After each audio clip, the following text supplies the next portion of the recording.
Located in the middle of the Mediterranean Sea is its largest island, Sicily. Given its size and location, Sicily has been the key for any empire, kingdom, or civilization that wanted to control the Mediterranean. As a result, Sicily has been one of the most contested pieces of land in the history of the world. For over 3,000 years, one army after another invaded and occupied the island before getting kicked out by someone else. Learn more about Sicily and its long history of invasion and conquest on this episode of Everything Everywhere Daily.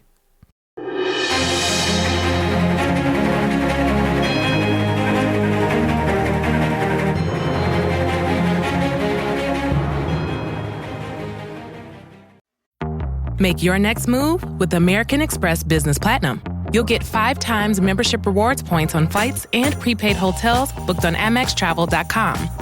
Plus, enjoy access to the American Express Global Lounge Collection. And with the welcome offer of 150,000 points, your business can soar to all new heights.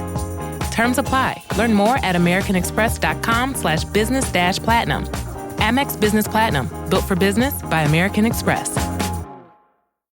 This episode is brought to you by State Farm. You might say all kinds of stuff when things go wrong, but these are the words you really need to remember. Like a good neighbor, State Farm is there. They've got options to fit your unique insurance needs, meaning you can talk to your agent to choose the coverage you need, have coverage options to protect the things you value most, file a claim right on the State Farm mobile app, and even reach a real person when you need to talk to someone. Like a good neighbor, State Farm is there. Italy has often been described as a boot, and if that's true, then Sicily is the ball that's getting kicked by the boot. Before we get into the history of Sicily, a bit about the island itself. Sicily is the largest island in the Mediterranean Sea. It's slightly larger than Sardinia, which is also part of Italy. Unlike other islands in the Mediterranean, Sicily is very close to the European mainland. At the Strait of Messina, Sicily is only 3.1 kilometers or 1.9 miles away.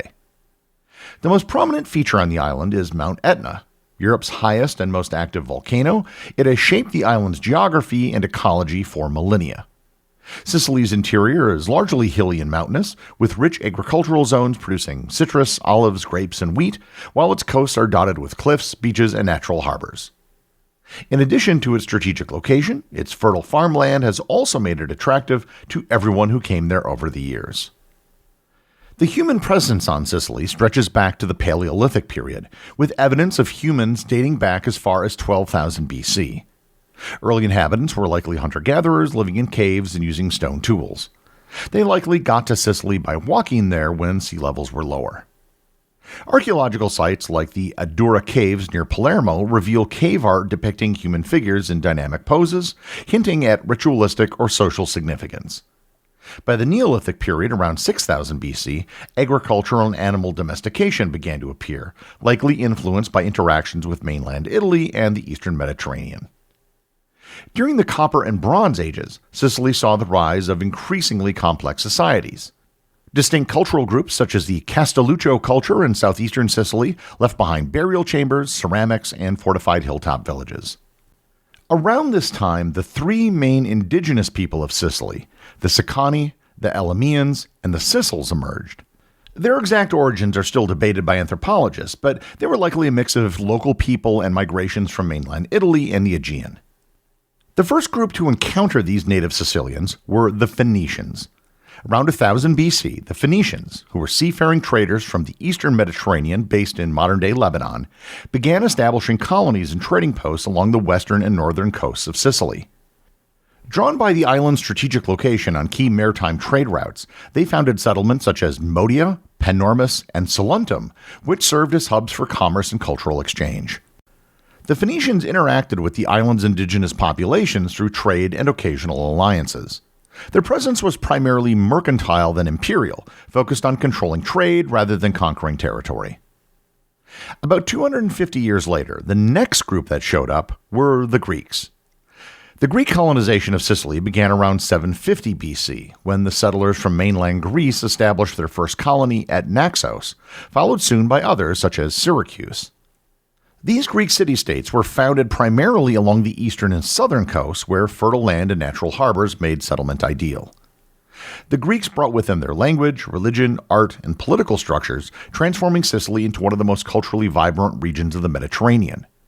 Greek Sicily became a center of philosophy, architecture, and literature, producing figures like the mathematician Archimedes of Syracuse. Over time, the Greek colonies grew into powerful, often rivalrous city-states that clashed not only with each other, but also with the Phoenicians and the Carthaginians in the west. From the 6th to the 3rd centuries BC, Carthage, a powerful Phoenician city-state in North Africa, established control over western Sicily, gradually expanding its influence over the former Phoenician settlements that I previously mentioned, such as Motia, Panormus, and Saguntum.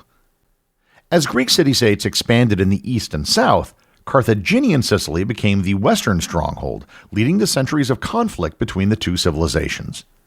These clashes, known as the Sicilian Wars, involved major battles and shifting alliances, particularly between Carthage and the Greek city of Syracuse, the dominant power in eastern Sicily. This prolonged struggle eventually drew the attention of a rising power on the Italian mainland, Rome, setting the stage for the Punic Wars, during which Carthage dominance in Sicily would come to an end. The Roman conquest of Sicily began with the outbreak of the First Punic War in 264 BC, a conflict between Rome and Carthage over control of the western Mediterranean. Sicily, strategically located and rich in resources, became the central battleground. After over 2 decades of fierce naval and land battles, Rome defeated Carthage and, in 241 BC, annexed western Sicily, its first province outside of the Italian mainland. Rome gradually extended its control over the entire island, and during the Second Punic War, the city of Syracuse, a long-standing Greek power, resisted Roman rule under King Hieronymus and the famed mathematician Archimedes. In 212 BC, after a lengthy siege, Syracuse fell to the Romans, completing the Roman domination of Sicily. Under Roman rule, the island became a vital agricultural hub, especially for grain, earning it the nickname Rome's breadbasket. Though Sicily retained elements of its Greek and Phoenician heritage, it was fully integrated into the Roman administrative and economic system. The Romans ruled Sicily for almost 700 years. Following the collapse of the Western Roman Empire in the 5th century, Sicily experienced a brief period of Vandal rule, when the Vandals, a Germanic tribe who had established a kingdom in North Africa, launched naval raids and temporarily seized control of parts of the island around 440. Their occupation was short-lived, but marked by plundering and disruption of trade. By the late 5th century, control of Sicily passed to the Ostrogoths, another Germanic people who had taken over much of Italy under King Theodoric the Great. The Ostrogoths ruled Sicily from 493 to 535, generally maintaining Roman administrative structures and respecting local customs. The Byzantine Empire then gained control of Sicily in 535 during Emperor Justinian's I campaign to reconquer former Western Roman territories in what became known as the Gothic War. Under Byzantine rule, which lasted nearly 4 centuries, Sicily was governed as part of the Exarchate of Africa and later became a military province. The Byzantines fortified cities, promoted Orthodox Christianity, and re-established imperial institutions, although their control was often challenged by internal strife and external threats. While the island remained an important cultural and economic center, it suffered from frequent raids by the Lombards from mainland Italy and eventually came under pressure from Muslim forces in North Africa. By the early 9th century, Byzantine authority had weakened significantly, paving the way for an Arab conquest. The Arab conquest of Sicily began in 827, when Muslim forces from the Aghlabid Emirate of North Africa launched an invasion with the support of a disgruntled Byzantine commander. The campaign was slow and arduous, lasting over 70 years, as the Arabs faced stiff resistance from Byzantine strongholds and difficult terrain. Key cities fell gradually: Palermo in 831, Messina in 843, and Syracuse in 878. With the final Byzantine outpost at Taormina falling in 902. Under Muslim rule, Sicily flourished culturally and economically, becoming an emirate centered at Palermo, which transformed into a vibrant capital. The Arabs introduced advanced agriculture techniques, new crops like citrus, sugarcane, and cotton, and architectural styles, while fostering a multicultural society of Muslims, Christians, and Jews.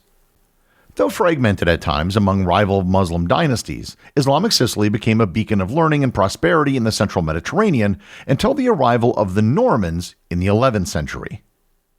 The Norman conquest of Sicily began in 1061 when Robert I and his brother Robert Guiscard, Norman knights from southern Italy, launched a campaign to expel the Muslim rulers. After 3 decades of warfare, the Normans completed their conquest in 1091, establishing the County of Sicily, which later became the Kingdom of Sicily under Roger II in 1130. The Norman kingdom was renowned for its religious tolerance, blending Latin, Greek, Arab, and Jewish cultures, and Palermo became a center of art, science, and administration, as it had been under Muslim rule. After the death of the last Norman king, the island passed in 1194 to the Hohenstaufen dynasty, a German royal house led by Emperor Henry VI and later his son Frederick II, who ruled both Sicily and the Holy Roman Empire. Frederick II's reign marked a high point of intellectual and administrative sophistication. However, after his death, Pope Clement IV opposed Hohenstaufen power and granted Sicily to Charles I of Anjou, initiating Angevin rule in 1266. The French Angevins ruled harshly, leading to the famous Sicilian Vespers uprising in 1282, which expelled them and marked the end of their control over the island. After the Sicilian Vespers uprising, Sicily came under the control of the Crown of Aragon, beginning a period of Aragonese rule that would later merge into Spanish rule. The island was governed as a separate kingdom, although increasingly tied to the political orbit of Spain as Aragon united with Castile in the late 15th century. Under Spanish rule, Sicily was administered by viceroys on behalf of the Spanish monarchs. And while the island retained some autonomy, power was centralized and dominated by a foreign elite. The Spanish period brought some stability and integration into the broader Spanish Empire, but it was also marked by economic decline, heavy taxation, and repression of dissent, including the activity of the Inquisition. Spain ruled Sicily until the 18th century. The Savoy period in Sicily was brief, beginning in 1713, when the Treaty of Utrecht, which ended the War of the Spanish Succession, awarded the island to the House of Savoy in Italy. However, their rule only lasted until 1720, when Sicily was exchanged with Austria for Sardinia. The Austrian Habsburgs then ruled Sicily from 1720 to 1735, administering it as part of their broader European empire.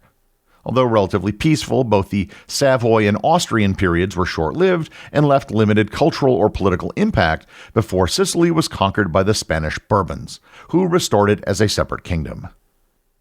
The Bourbon rule of Sicily began in 1735 when Charles Bourbon, later Charles III of Spain, took control of the island after defeating the Austrians and established the Kingdom of the Two Sicilies, a union of Sicily and Naples under a single crown. The Bourbons ruled for over a century, initially bringing stability and some modernization to the region. However, their reign was also marked by authoritarianism, economic stagnation, and increasing social inequality. The rural population suffered under feudal land systems, while discontent grew amongst the middle class and reformers. Sicily experienced multiple uprisings, including the Sicilian Revolution of 1848, which briefly expelled the Bourbon forces before they regained control. Ultimately, the kingdom collapsed when Giuseppe Garibaldi led the Expedition of the Thousand in 1860, overthrowing Bourbon rule and incorporating Sicily into the newly unified Kingdom of Italy.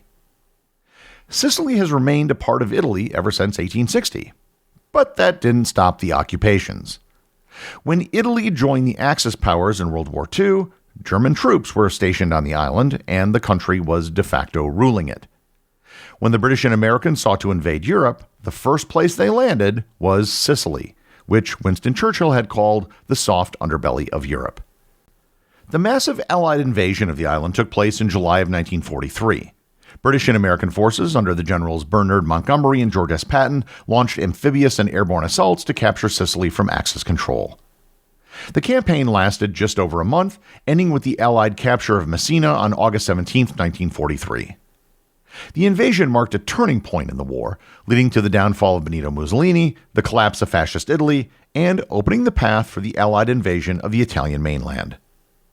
After the war in 1946, Sicily was granted autonomous status within the newly established Italian Republic, reflecting both its distinct identity and the importance of regional self-governance. There's a lot more to be said about Sicily, and I'll do so in future episodes.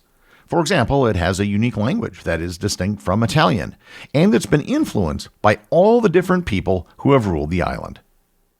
But to understand the island, you first have to understand its history, and that history is one of many, many invasions and conquests which have taken place over the last 3,000 years.